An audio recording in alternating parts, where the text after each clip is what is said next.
RH, seja muito bem-vindo, seja muito bem-vinda a mais um vídeo aqui pro nosso canal. E no vídeo de hoje eu quero conversar com você sobre as etapas de um processo seletivo.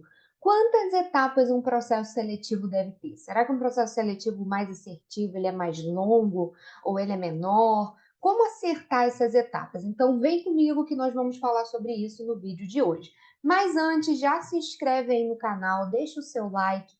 Deixe também sugestões de vídeos que você quer ver por aqui. E se você ainda não me segue lá no Instagram, me segue no meu @Carol Cabral Valente, onde eu compartilho com você conteúdo diário sobre RH e te ensino a se tornar uma expert e dominar todos os temas de RH de forma bem simplificada. Então vem comigo.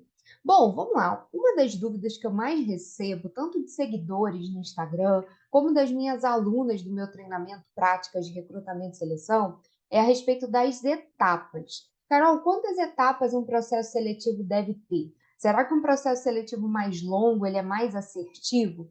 Bom, a primeira coisa que a gente tem que levar em consideração é que as etapas de um processo seletivo, elas devem ser pensadas previamente. Então, antes de você lançar a vaga, antes de você começar a agendar entrevista com os candidatos, é interessante que você desenhe previamente as etapas que o seu processo seletivo pode ou vai ter. E essas etapas podem ser aplicação de testes, entrevista com o RH, entrevista com o gestor, a participação de alguma dinâmica em grupo. E é interessante que você defina isso previamente, até mesmo para que na hora que você entrar em contato com o candidato, informando a ele sobre o seu processo seletivo, você já tenha isso desenhado e você já informe ele: olha, nós teremos 2, 3, 4 etapas.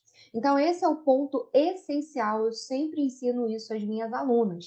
Antes de lançar uma vaga, já defina previamente as etapas que o seu processo seletivo vai ter e já informe isso ao candidato. Porque se por acaso você tiver um processo seletivo mais longo e o candidato não tiver disponibilidade ou até mesmo não tiver interesse em participar desse processo seletivo, ele já sai logo de início e não faz você ficar perdendo muito tempo ali entrevistando, aplicando teste em um candidato que não vai ficar até o fim do processo seletivo. Outra coisa que você deve levar em consideração também é o seguinte: se a sua empresa não for uma empresa muito desejada pelo mercado, como por exemplo Google, Nubank e grandes empresas aí, citando os exemplos só para você entender, eu recomendo que o seu processo seletivo não seja muito longo, porque é muito provável que as pessoas não fiquem até o final. Por quê, gente? Hoje os candidatos eles têm pressa. Eles querem entrar no processo seletivo, ter logo o resultado, acabar logo com aquilo e ir para a próxima. Então, às vezes, você fala para o candidato: meu processo seletivo vai ter 5 etapas. Você já perde bons candidatos ali, porque eles não querem ficar até o final de um processo seletivo para lá na última etapa descobrir que não vão ser aprovados ou que não vão ficar. Então, tente enxugar o processo seletivo. Ter um processo seletivo com muitas etapas ou muito longo não significa que o seu processo seletivo vai ser assertivo e vai ser muito bom. Muito pelo contrário, um processo seletivo muito longo pode ficar cansativo tanto para o candidato como para o RH, quanto também para os gestores. Pode ficar uma coisa confusa, pode ficar confuso inclusive para o gestor e algumas informações podem acabar se perdendo, principalmente se você não tiver ali um processo de recrutamento e seleção estruturado. Então, tente enxugar o seu processo seletivo. O que eu, Carol, aplico no meu RH e ensino as minhas alunas também. No máximo, 3 etapas para um processo seletivo é o que eu considero ideal. Então, você recebeu ali o currículo de um candidato, entrou em contato com ele para fazer uma pré-abordagem, verificar se o candidato está dentro do perfil que você busca, você pode agendar uma primeira entrevista com o RH e já aplicar ali alguns testes se você for fazer o uso de testes, como testes técnicos, testes comportamentais, ou até mesmo teste psicológico, se você tiver aí, for psicólogo ou tiver um psicólogo no seu setor.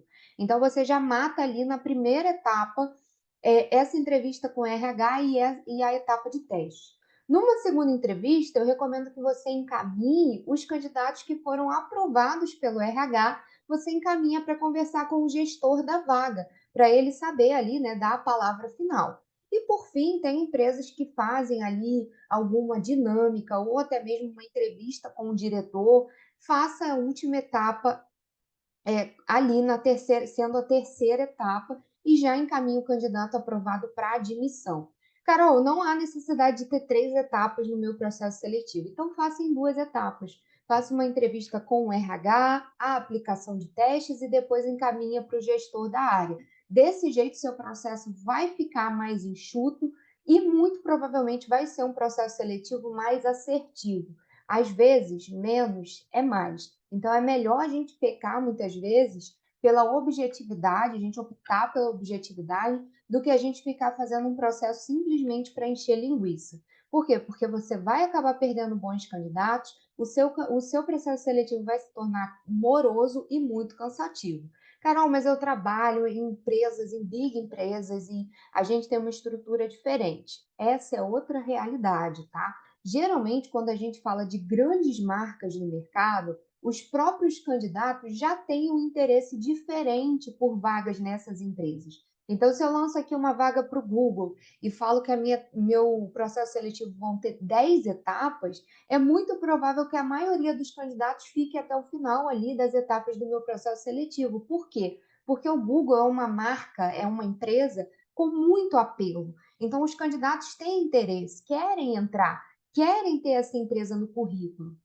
Mas esse é um cenário que, infelizmente, não acontece em todas as empresas. Então, se o seu caso é aí de uma empresa pequena, de uma empresa média, de uma empresa que investe pouco ali em que investe pouco em employer branding, vá pelo caminho mais seguro de encurtar o processo e você não precisa encarar o processo como um processo defasado ou até mesmo ali pouco assertivo. Muito pelo contrário, eu já participei de processos seletivos curtos e que foram muito assertivos e a gente conseguiu contratar muito bem. Gostou desse conteúdo? Já clique em gostei e quero deixar aqui um convite para você. Quer aprender mais sobre recrutamento e seleção? Quer se tornar uma expert em recrutamento e seleção? Eu te convido a ser minha aluna, a ser meu aluno no meu treinamento completo, Práticas de Recrutamento e Seleção, onde eu ensino passo a passo de como você fazer um processo seletivo assertivo. Você vai ter acesso a todos os materiais que você precisa para você aplicar no seu dia a dia. Então, checklist de processo seletivo, checklist de perguntas para você fazer no seu processo seletivo, modelos de dinâmica, tudo que você precisa saber para aplicar na prática o seu processo seletivo. Eu vou deixar o link do meu treinamento aqui embaixo na inscrição. Vem ser meu aluno, vem ser minha aluna, que vai ser um prazer ter você comigo. Espero que você tenha gostado desse vídeo. Um beijo grande e até o nosso próximo vídeo. Tchau, gente!